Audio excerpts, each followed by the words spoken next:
Hey, Cameron here with the C Butters Tech channel. And I recently was showing off my eGPU enclosure that fits very small SFF workstation cards for NVIDIA. And this is the original case for that. I was offering it, I still am offering it on my website, and was offering it with everything you needed on the inside to have it be a full eGPU enclosure. And I did get a few takers on that, but and while a lot of people were really impressed with the size I was able to achieve, there's some downsides to this. And the biggest one being that it was quite unaffordable for most people because the only cards you could put in it are very expensive workstation cards. Now that allowed it to be a very small size and allowed the AC adapter to be very small, but I really wanted to make something more affordable for people. There is another card. There's another NVIDIA low profile 4060 gigabyte card, which just would not fit in this design. It required an 8-pin power connector and was a little bit longer, and it just wouldn't fit in this particular design. It also was a 116 watt card instead of a 70 watt card, which also made it a little more difficult, more requirements in power. But I think I have achieved something that people will find a lot more attractive, and that is, this is a prototype version, so I'm going to show it to you, but there's a few rough edges on it right now. But here it is. This is the prototype version of the Bantam, and it's the Bantam Long, okay? So here's the original, and here's the Bantam Long. It's roughly the same size, but added, about an extra inch in order to fit the Gigabyte 4060 LP card, and complete with 8-pin power connector, all the wires wired up in here. We now have a very small eGPU that uses a card that doesn't cost $1,200. It costs less than $300 on eBay.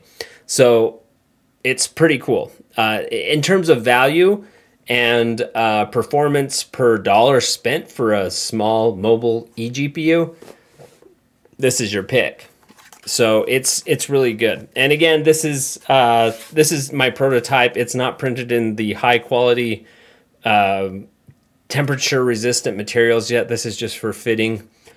So it will look different. This color scheme will be the same as the official Bantam. So yeah, I will be making this available on the website. The Bantam original will be offered as is, just like it always has been, but I'm going to start offering the Bantam Long that you can get a Gigabyte 4060 LP for less than $300. Drop it in here and be good to go. So that gets you this really small eGPU that's portable that you can take with you. So that's kind of the key. So again, you can look at the description links below because I will be making this on offer for people to purchase. And yeah, so that's pretty exciting to make that available. I know a lot of people just like, I just can't afford this because the cards that fit in it are too expensive. So we rectified that. Here's the other problem. Let me show you something. So when you're using the 70 watt NVIDIA workstation card on the small Bantam, you could get away with using a fairly small AC adapter, okay? So that's this right here. You could use this, power your RTX 4000 SFF, and this is 170 watt adapter was plenty. The problem that you have is the Gigabyte 4060 that you can use in the long Bantam. Unfortunately, it requires a bit more power because it relies on higher clock speeds and less shader units. So it needs more power to clock things higher to get you the performance you want, where the workstation cards, everything's at super low power, lots of shader units to get you performance, kind of a different method that uses less power. So this 4060, while very efficient, is not nearly as efficient as those RTX workstation cards. So the problem with that is you do need a larger AC power supply. So you need to pick up something like this that does make things. Let me show you the difference so it's clear. You know, the Bantam Long requires this bigger 230 watt AC unit, where the original Bantam could use this smaller AC unit that's a lot more portable. So I'm going to show it all to you side by side so it's very clear. Okay, so here we go. Here's the Bantam Long. You need a 230 watt adapter. Here's the original Bantam for the workstation cards. You only need a 170 watt adapter to use it. And again, here's the size difference between the two. Pretty close, but about an inch longer on the Bantam Long. But yeah, so let's talk about one more thing, because I had some other people have some issues with what I'm offering on my website. All right, so when I first started offering the Bantam for sale, I was offering as a complete package that you could get the AC adapter, the enclosure with all the electronics inside. All you had to do was bring your GPU.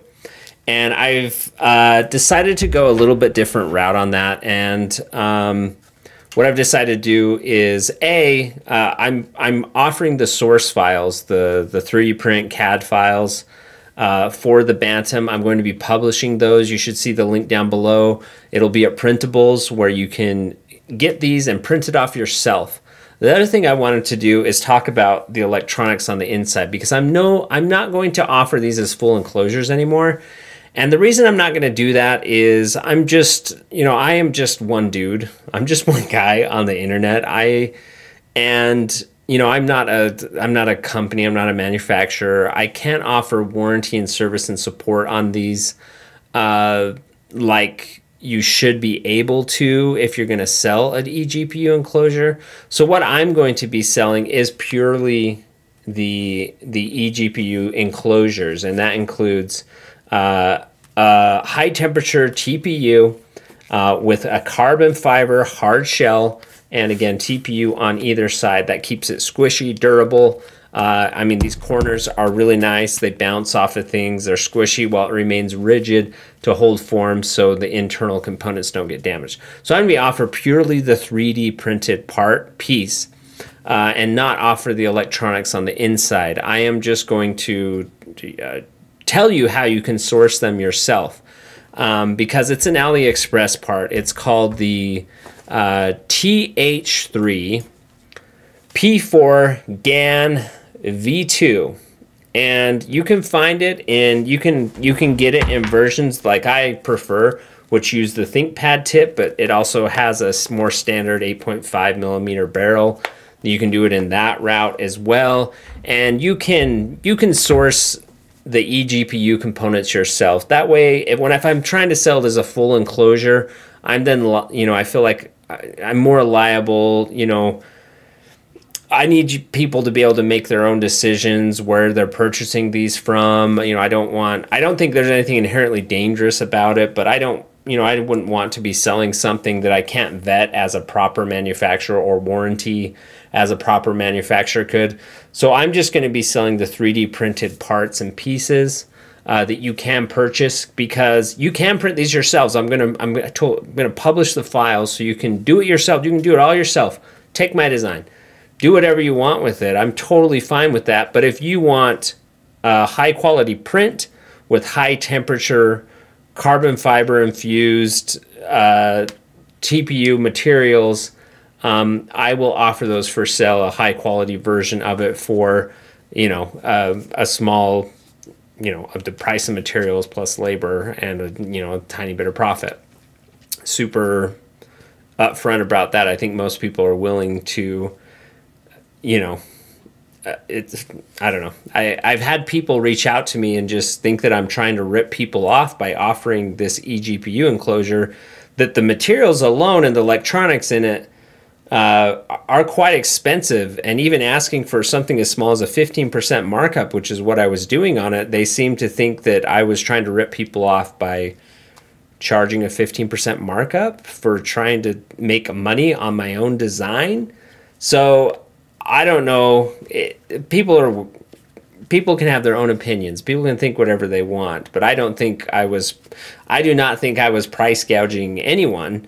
It took a lot of time to design this. It took a lot of time to, know how to work with the right materials that aren't going to melt on you. And so yeah, that's all I have to say about this, but I will be releasing the source files. You can build it yourself, 100% yourself if you want. If you want a high quality part that you can then source your own eGPU parts, I'll put a link in the description so you can go, buy the eGPU components yourself and build out the whole thing.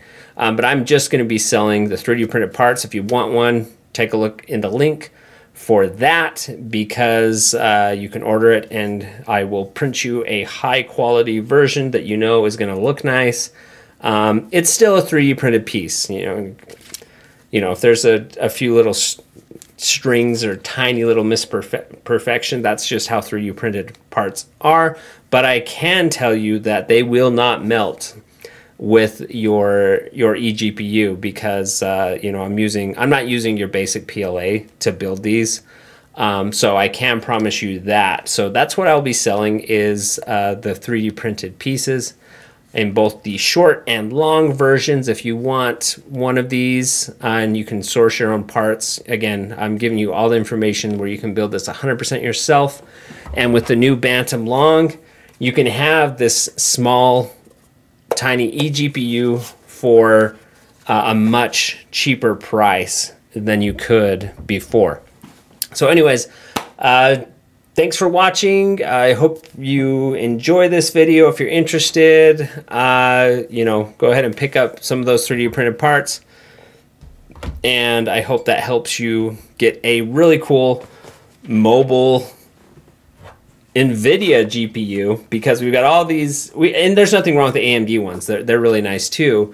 We got all these 7600M XTs on the market that people can get, but now you can build your own NVIDIA class 4060, very small mobile eGPU, and it will cost less.